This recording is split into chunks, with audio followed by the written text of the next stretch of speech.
Welcome back. I hope you've been with us before. I'm Molly Friedrich with Friedrich Realty, and today we are talking about the Texas option period.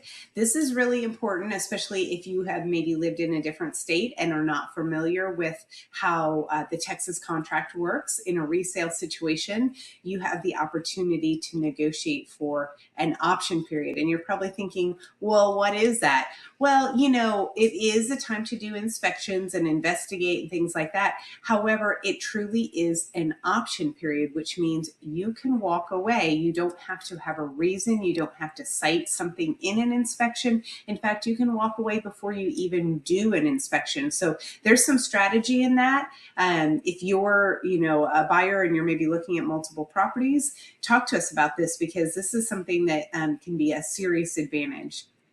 Now, during that time, it's usually very short.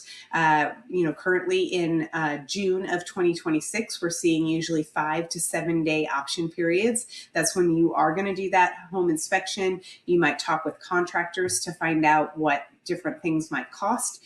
Also, that is a time when you would do any negotiations on repairs with the seller and evaluate anything else that's really important to you. That's a great time to keep driving by, check out the traffic, check out what it's like getting from your work and school and all your favorite places. So great time to do that research. Of course, when we do those inspections, there are certain areas that are the most important. We talk about the 5 big ones: roof, foundation, HVAC, plumbing, and electrical. Yeah, this is not the time that we're talking about the chipped paint on the corner of this room. We're not really talking about cosmetic things. We're talking about the big things that might cost you a lot of money or even be a reason for you to walk away.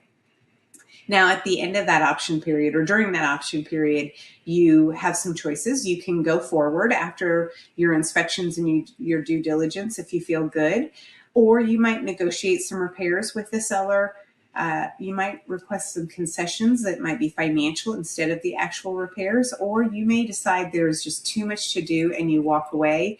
And yes, you do forfeit that option fee. It is usually quite a bit smaller than your earnest money deposit, but you get to go on and go forward to another house that you feel more confident in.